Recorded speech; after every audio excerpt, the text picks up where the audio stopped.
Tips of ഇടുക്കിയിലേക്ക് എല്ലാവർക്കും സ്വാഗതം. ഇന്ന് ഞാൻ വന്നിട്ടുള്ളത് നമ്മളൊക്കെ വലിച്ചെറിഞ്ഞ് കളയാറുള്ള നാരങ്ങ തൊലി, ഓറഞ്ചിൻ്റെ തൊലി ഒക്കെ കൊണ്ട് ചെയ്യാൻ പറ്റുന്ന വളരെ എളുപ്പത്തിൽ നമുക്ക് വീടുകളിൽ റെഡിയാക്കാൻ പറ്റുന്ന ഒരു ഡിഷ്വാഷ് ലിക്വിഡിൻ്റെ വീഡിയോ ആണ് കേട്ടോ. എല്ലാവരും ട്രൈ ചെയ്ത് നോക്കുക, വളരെയധികം യൂസ്ഫുൾ ആയിരിക്കും. നമുക്ക് പ്രില്ല്, വിമ്മ് ഒക്കെ നമ്മൾ ഉപയോഗിക്കുന്നവരാണ്, സ്ഥിരമായിട്ട് യൂസ് ചെയ്യുന്നവരാണ്. അതിൻ്റെയൊക്കെ ഉപയോഗം നമുക്ക് കുറയ്ക്കാനായിട്ട് ഈ ഒരു ലിക്വിഡ് കൊണ്ട് സഹായിക്കും. അപ്പോൾ വീഡിയോ എല്ലാവർക്കും യൂസ്ഫുൾ ആകുമെന്ന് വിശ്വസിക്കുന്നു. ഇഷ്ടമായിട്ടുണ്ടെങ്കിൽ ലൈക്ക് ചെയ്യാനും കമൻറ്റ് ചെയ്യാനും സബ്സ്ക്രൈബ് ചെയ്യാനും ഒന്നും മറക്കരുത്. സബ്സ്ക്രൈബ് ചെയ്യുമ്പോൾ ബെൽ ബട്ടണിൽ ഓൾ എന്ന ഓപ്ഷനും കൂടി കൊടുക്കണേ. എങ്കിലാണ് ഞങ്ങളിടുന്ന വീഡിയോസിൻ്റെ ഒക്കെ നോട്ടിഫിക്കേഷൻ നിങ്ങൾക്ക് ലഭിക്കത്തുള്ളൂ. വളരെ യൂസ്ഫുൾ ആയിട്ടുള്ള, അതുപോലെ തന്നെ നമ്മളുടെ വീടുകളിലുള്ള പാത്രങ്ങളിലുള്ള ബാക്ടീരിയനെയൊക്കെ നശിപ്പിക്കാനായിട്ടും ഈ ഒരു ലിക്വിഡ് സഹായിക്കും കേട്ടോ. അപ്പോൾ എല്ലാവരും ട്രൈ ചെയ്ത് നോക്കുക, വളരെ യൂസ്ഫുൾ ആണ്. വീഡിയോ ഫുള്ളായിട്ട് കാണാനായിട്ട് ശ്രദ്ധിക്കുക. വീഡിയോ ഇഷ്ടമാവുകയാണെങ്കിൽ എല്ലാവർക്കുമായിട്ടൊന്ന് ഷെയർ ചെയ്ത് കൊടുക്കാനും കൂടി മറക്കരുതേ. അപ്പം നമുക്ക് ഇന്നത്തെ വീഡിയോയിലേക്ക് പോയാലോ.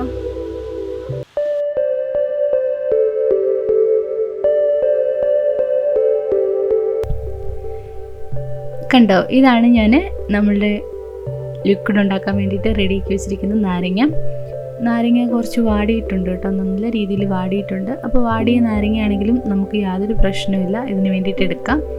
അതുപോലെ തന്നെ നിങ്ങളുടെ അടുത്ത് നാരങ്ങയിൽ നമ്മൾ പിഴിഞ്ഞ് കഴിഞ്ഞിട്ടുള്ള തൊലിയുണ്ടല്ലോ, അതും നമുക്ക് സ്റ്റോർ ചെയ്ത് വെച്ചതിന് ശേഷം നമുക്കിതിനെ ഉപയോഗിക്കാവുന്നതാണ്. പിന്നെ നമുക്ക് കടകളിലൊക്കെ ഇതുപോലെ വാടിയ നാരങ്ങ ഇരിക്കുവാണെങ്കിൽ ഇത് വിലയൊക്കെ കുറച്ച് നമുക്ക് വാങ്ങിക്കാനായിട്ട് സാധിക്കും. ആ ഒരു സമയത്ത് നിങ്ങൾക്ക് കിട്ടുവാണെങ്കിൽ നിങ്ങൾ സ്റ്റോർ ചെയ്യുവാണെങ്കിൽ അതും നമുക്കിതുപോലെയുള്ള കാര്യങ്ങൾക്കൊക്കെ യൂസ് ചെയ്യാം കേട്ടോ. പിന്നെ ഞാൻ എടുത്തിരിക്കുന്നത് നമ്മളുടെ ഓറഞ്ചിൻ്റെ തൊലിയുണ്ടല്ലോ, ഇതുപോലെ നമ്മൾ ആ കഴിച്ചതിന് ശേഷമുള്ള തൊലി മാത്രം മതി.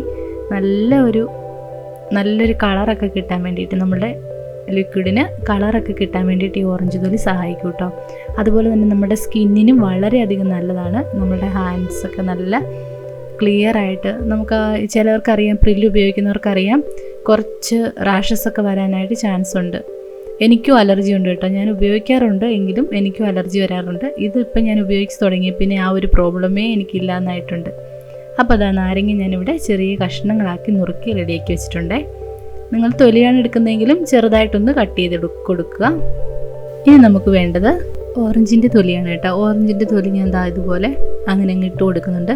നമ്മൾ പാത്രത്തിലിട്ട് നല്ലതായിട്ടൊന്ന് വേവിച്ചെടുക്കണം. അതിനെടുക്കുമ്പോൾ നമുക്കിതൊന്ന് ചെറിയ കഷ്ണങ്ങളാക്കി നുറുക്കി കൊടുക്കണം കേട്ടോ. ഈ ഓറഞ്ചിൻ്റെ തൊലിയും വേഗത്തിൽ വെന്ത് കിട്ടാനായിട്ട് നമുക്കത് സഹായിക്കും. അതുകൊണ്ട് പിന്നെ നിങ്ങൾ ഓറഞ്ചിൻ്റെ തൊലി എടുക്കുമ്പോൾ ശ്രദ്ധിക്കേണ്ട ഒരു കാര്യം എന്ന് പറഞ്ഞിട്ടുണ്ടെങ്കിൽ വൈറ്റ് പോർഷൻ അധികം വീഴാതിരിക്കാൻ ശ്രദ്ധിക്കുക. നമുക്ക് ആ തൊലി മാത്രം മതിയാവും കേട്ടോ. അങ്ങനെ നമ്മളുടെ ഹോം മെയ്ഡ് ലിക്വിഡ് നമുക്കിനി റെഡിയാക്കി തുടങ്ങാവേ. ഞാൻ ഇതുപോലൊരു പാത്രത്തിലാണ് കേട്ടോ റെഡിയാക്കുന്നത്. ചീനച്ചട്ടിയാണ്. നിങ്ങളുടെ അടുത്ത് സ്റ്റീലിൻ്റെ പാത്രം ഉണ്ടെങ്കിൽ അതിനകത്ത് ഉണ്ടാക്കുമായിരിക്കും കേട്ടോ നല്ലത്. അലുമിനിയം ഒത്തിരി നല്ലതൊന്നുമല്ല, ഈ പുളി അധികം എടുക്കാനായിട്ട് അലുമിനിയം വേഗം ഇളകി പോവുകയൊക്കെ ചെയ്യും. അപ്പോൾ എൻ്റെ അടുത്ത് വലിയ പാത്രം ഇതായിരുന്നു, അതുകൊണ്ടാണ് കേട്ടോ ഞാൻ ഇതെടുത്തിരിക്കുന്നത്. അപ്പോൾ ഒരു 2-3 ഗ്ലാസ് വെള്ളം, നമ്മളെടുക്കുന്ന നാരങ്ങത്തോലി എത്രയാണോ അത് വേവാൻ ആവശ്യമായ വെള്ളം ഒഴിച്ചു കൊടുക്കാവേ. ഞാനിവിടെ ഒരു 3 ഗ്ലാസോളം വെള്ളം ഒഴിച്ചു കൊടുത്തിട്ടുണ്ട്. ഇനി നമുക്കിത് ഫ്ലെയിമിലിട്ട് കൊടുക്കാം. നല്ല രീതിയിൽ വെന്ത് അതിൻ്റെ നമ്മളുടെ തൊലി ഉണ്ടല്ലോ, നാരങ്ങയുടെ തൊലി, അത് നന്നായിട്ടൊന്ന് അലിഞ്ഞ് വരണം. അതുവരെ നമുക്ക് വേവിച്ചെടുക്കാം കേട്ടോ. അപ്പം ഞാനിവിടെ വേവിച്ചെടുത്തിട്ട് കാണിക്കാം. അപ്പോൾ നമ്മളുടെ നാരങ്ങത്തൊലി കണ്ടോ, നല്ല വെന്ത് റെഡിയായി വന്നിട്ടുണ്ട്. കണ്ട ഈ ഒരു കളറിലേക്ക് വരും കേട്ടോ. അപ്പോൾ നല്ലൊരു സ്മെല്ലുമാണ്, നല്ലൊരു ഫ്രഷ്, റൂമൊക്കെ നല്ല ഫ്രഷ് ആകും, നല്ല സ്മെല്ലാണ്. അപ്പോൾ എല്ലാവരും ഉണ്ടാക്കി നോക്കുക കേട്ടോ. ഇനി നമുക്ക് തണുക്കാനായിട്ട് മാറ്റി വെക്കാം. നല്ല രീതിയിൽ തണുത്ത് വരട്ടെ, അതുവരെ നമുക്ക് വെയിറ്റ് ചെയ്യാം. നാരങ്ങ ഇവിടെ നല്ല തണുത്ത് റെഡിയായി വന്നിട്ടുണ്ട്. ഞാനൊരു 2 മണിക്കൂർ പുറത്ത് വെച്ചതിന് ശേഷമാണ് കേട്ടോ, ഇങ്ങനെ നല്ല രീതിയിൽ തണുത്ത് വന്നതിന് ശേഷമാണ് അരയ്ക്കാനായിട്ട് എടുത്തിരിക്കുന്നത്. നിങ്ങളും അരയ്ക്കുമ്പോൾ നല്ല തണുത്തതിന് ശേഷം മാത്രമേ അരയ്ക്കാൻ പാടുള്ളൂ കേട്ടോ. ഇനി നമുക്ക് അരയ്ക്കാനായിട്ടുള്ളൊരു ടിപ്പ് പറയാം. നമ്മൾ നാരങ്ങാത്തൊലി വേവിക്കുമ്പം കുറച്ച് വെള്ളം കൂടുതൽ ഒഴിച്ച് വേവിക്കുക. അല്ലാന്നുണ്ടെങ്കിൽ നമുക്ക് അരയ്ക്കുന്ന സമയത്ത് വെള്ളം ഒഴിച്ചു കൊടുക്കേണ്ടതായിട്ട് വരും. ആ സമയത്ത് നിങ്ങൾ തിളപ്പിച്ചാറിയ വെള്ളം മാത്രമേ ഒഴിച്ചു കൊടുക്കാവുള്ളൂ. അല്ലാന്നുണ്ടെങ്കിൽ നമ്മളുടെ ലിക്വിഡ് വേഗം ചീത്തയാവാനായിട്ട് ചാൻസ് ഉണ്ട്. അതുകൊണ്ട് നിങ്ങൾ അതൊന്ന് ശ്രദ്ധിക്കണം കേട്ടോ. വെള്ളം നമുക്ക് വീണ്ടും ആഡ് ചെയ്ത് കൊടുക്കാൻ കുഴപ്പമൊന്നുമില്ല, പക്ഷേ തിളപ്പിച്ചാറിയ വെള്ളമായിരിക്കണം യൂസ് ചെയ്യേണ്ടത്. ഇനി നമുക്കിത് നല്ല രീതിയിൽ നല്ല ഫൈനായിട്ട് അരച്ചെടുക്കാവേ. ഞാൻ അരച്ചെടുത്തപ്പം കുറച്ച് തിക്കായിരുന്നു കേട്ടോ. അപ്പം ഞാൻ അതിനകത്തേക്ക് കുറച്ച് നോർമലായിട്ടുള്ള നമ്മുടെ തിളപ്പിച്ചാറിയ വെള്ളവും കൂടി ഒഴിച്ചു കൊടുത്തിട്ടുണ്ട്. ഇനി നമുക്ക് നല്ല രീതിയിലൊന്ന് മിക്സ് ചെയ്തെടുക്കാം. കാരണം നമുക്കിത് അരിച്ചെടുക്കാനുള്ള എളുപ്പത്തിന് വേണ്ടിയാണ് ഞാൻ വെള്ളം ഒഴിച്ചു കൊടുത്തിരിക്കുന്നത്. ഇനി നല്ല രീതിയിൽ ഇളക്കിയതിന് ശേഷം നമുക്ക് നമ്മളുടെ ഒരു അരിപ്പ ഉപയോഗിച്ച് അരിച്ചെടുക്കാം. ഞാനിവിടെ ഒരു അരിപ്പയിലൂടെ അരിച്ചെടുക്കുന്നുണ്ട് കേട്ടോ.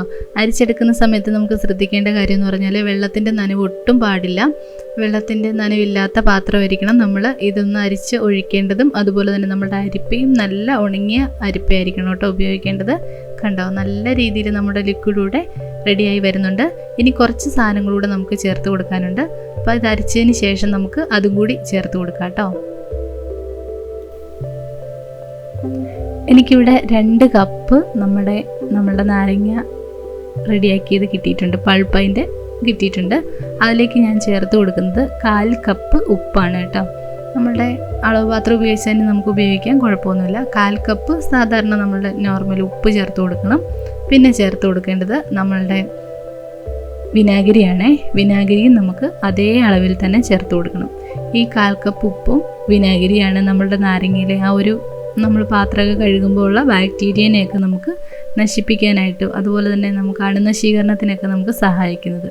നമുക്ക് പാത്രങ്ങൾ കഴുകാനല്ല, ഇനി നമ്മളുടെ ബാക്കിയുള്ള ക്ലീനിങ് ഉണ്ടല്ലോ, നമ്മളുടെ ടേബിൾ വൃത്തിയാക്കാൻ, അതുപോലെ തന്നെ നമ്മുടെ ടോയ്ലറ്റുകൾ ക്ലീൻ ആക്കാൻ, അതിൻ്റെ ഫ്ലോർ ക്ലീൻ ആക്കാനും ഒക്കെ നമുക്ക് ഈ ഒരു ലിക്വിഡ് യൂസ് ചെയ്യാവുന്നതേ ഉള്ളൂ. നല്ല ഫ്രഷ് ആയിട്ടുള്ള നല്ല രീതിയിൽ ക്ലീനായി കിട്ടും കേട്ടോ. അപ്പോൾ ഞാനിവിടെ കുറച്ച് വിനാഗിരിയും കൂടെ, അത് ഉപ്പിൻ്റെ അളവ് എത്രയാണോ അതേ അളവിൽ തന്നെയാണ് വിനാഗിരി ചേർത്ത് കൊടുക്കേണ്ടത്.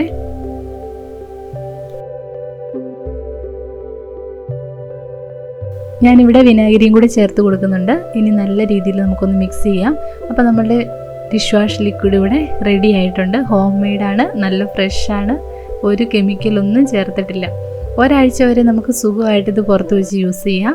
നിങ്ങൾ കുറേ ഏറെ ഉണ്ടാക്കുന്നുണ്ടെങ്കിൽ കുറച്ചെടുത്ത് ഫ്രിഡ്ജിൽ സ്റ്റോർ ചെയ്തതിന് ശേഷവും നമുക്ക് ഉപയോഗിക്കാം. നല്ല എളുപ്പത്തിൽ ഉണ്ടാക്കിയെടുക്കാൻ പറ്റും. എല്ലാവരും ട്രൈ ചെയ്ത് നോക്കുക. പിന്നെ നിങ്ങളുടെ അഭിപ്രായങ്ങളൊക്കെ കമൻറ്റ് ബോക്സിൽ ഇടാൻ മറക്കരുത് കേട്ടോ. എല്ലാവരും കുറേ അധികം ആൾക്കാർ വീഡിയോസൊക്കെ കാണുന്നുണ്ട്, പക്ഷേ കമൻറ്റ്സ് വളരെ കുറവാണ്. അതുപോലെ തന്നെ നിങ്ങളുടെ അഭിപ്രായങ്ങൾ, നിർദ്ദേശങ്ങളൊക്കെ ഞങ്ങൾക്ക് ഒരുപാട് സഹായിക്കും ഞങ്ങളുടെ വീഡിയോ പുതുതായിട്ട് ചെയ്യാനായിട്ടും. അപ്പോൾ അങ്ങനെ ചെയ്യാനായിട്ട് ആരും മറക്കരുത്. പിന്നെ ഇഷ്ടമാവുകയാണെങ്കിൽ ലൈക്ക് ചെയ്യാനും കമൻറ്റ് ചെയ്യാനും ഷെയർ ചെയ്യാനും മറക്കരുത് കേട്ടോ. ഇനി നമുക്ക് ഇത് ഗുണമുള്ളതാണോ എന്ന് ട്രൈ ചെയ്ത് നോക്കാം. ഞാനപ്പോൾ അത് കാണിച്ചു തരാവേ. നമ്മളുടെ കിച്ചൺ സിങ്കിൽ ഞാനിവിടെ കുറച്ച് നമ്മളുടെ ലിക്വിഡ് ഒഴിച്ച് കൊടുത്തിട്ടുണ്ട്. ഇത് നമുക്ക് നല്ല രീതിയിലൊന്ന് തേച്ച് കൊടുക്കാം. നല്ല പെർഫെക്റ്റ് ആയിട്ട് കിട്ടും കേട്ടോ. ഇവിടുത്തെ വെള്ളം എന്ന് പറയുന്നത് കുറച്ച് നമ്മളുടെ കുഴൽക്കിണറിലെ വെള്ളമാണ്. അത് ഉപയോഗിക്കുന്നവർക്കറിയാം കുറച്ച് മങ്ങി പോകും നമ്മളുടെ പാത്രങ്ങളൊക്കെ. ആ ഒരു സമയത്തൊക്കെ നമുക്കിതുപോലെ ഒന്ന് ഉണ്ടാക്കി ഉപയോഗിക്കാം. നല്ല രീതിയിൽ കിട്ടും കേട്ടോ, നല്ല കളറായിട്ട് വരും. പിന്നെ ഒരു സ്റ്റീൽ പാത്രം കൂടി ഞാൻ കഴുകി കാണിച്ചു തരാം കേട്ടോ. അതിൻ്റെ വ്യത്യാസം നിങ്ങൾക്ക് നന്നായിട്ട് മനസ്സിലാക്കാനായിട്ട് പറ്റും. നമ്മളുടെ കിച്ചൺ സിങ്ക് ഇവിടെ നല്ല റെഡി ആയിട്ട് നല്ല ക്ലിയർ ആയിട്ട് കിട്ടിയിട്ടുണ്ട്. ഇനി നമുക്ക് നമ്മളുടെ സ്റ്റീൽ പാത്രങ്ങളും കൂടെ ഒന്ന് വൃത്തിയാക്കി കൊടുക്കാവേ. ഇതാണ് കേട്ടോ ഞാൻ വൃത്തിയാക്കി കാണിക്കാൻ പോകുന്ന പാത്രം. കണ്ടോ, ചെറുതായിട്ട് മങ്ങി ഇരിപ്പുണ്ട്. അപ്പോൾ നമുക്ക് ഇളകാത്ത കറകൾ, അതുപോലെ തന്നെയുള്ള നമ്മളുടെ നെയ്യ് പറ്റിയ പാത്രങ്ങളുണ്ടല്ലോ, നമ്മൾ ബീഫിൻ്റെയൊക്കെ നെയ്യാണെങ്കിൽ ചിലപ്പം കടുത്ത നെയ്യായിരിക്കും. അപ്പോൾ ആ ഒരു സമയത്ത് നമുക്ക് കുറച്ച് ലിക്വിഡും കൂടെ യൂസ് ചെയ്തിട്ട് നമ്മളുടെ റെഡിയാക്കി വെച്ചിരിക്കുന്ന നമ്മളുടെ ലിക്വിഡും കൂടെ ചേർത്ത്, ഹോം മെയ്ഡ് ലിക്വിഡും കൂടെ ചേർത്ത് മിക്സ് ആക്കിയതിന് ശേഷം തേച്ച് കൊടുക്കാം. അപ്പോഴും നല്ല റിസൾട്ട് കിട്ടും കേട്ടോ. കാരണം നമ്മളുടെ ലിക്വിഡിൻ്റെ ഉപയോഗം നമുക്ക് കുറയ്ക്കാനായിട്ട് ഇങ്ങനെ ചെയ്യുമ്പോൾ സാധിക്കും. അപ്പം നിങ്ങളെല്ലാവരും ട്രൈ ചെയ്ത് നോക്കുക. വീഡിയോ എല്ലാവർക്കും ഇഷ്ടമാകുമെന്ന് വിശ്വസിക്കുന്നു. ഇഷ്ടമായിട്ടുണ്ടെങ്കിൽ ലൈക്ക് ചെയ്യാനും കമൻറ്റ് ചെയ്യാനും സബ്സ്ക്രൈബ് ചെയ്യാനും ഒന്നും മറക്കരുത്. സബ്സ്ക്രൈബ് ചെയ്യുമ്പോൾ ബെൽ ബട്ടണിൽ ഓൾ എന്ന ഓപ്ഷൻ കൂടി കൊടുക്കണേ. എങ്കിലാണ് ഞങ്ങളിടുന്ന വീഡിയോസിൻ്റെ ഒക്കെ നോട്ടിഫിക്കേഷൻ നിങ്ങൾക്ക് ലഭിക്കത്തുള്ളൂ. പുതിയ നല്ല നല്ല വീഡിയോകളും നല്ല നല്ല ടിപ്സുകളും ഒക്കെ ആയിട്ട് ഇനിയും കാണാം. ഇതുവരെ സപ്പോർട്ട് ചെയ്ത എല്ലാവർക്കും ഒരുപാട് നന്ദി. തുടർന്ന് വന്ന വീഡിയോസൊക്കെ കാണുമല്ലോ. അടുത്ത വീഡിയോയിൽ കാണാം. Thanks for watching.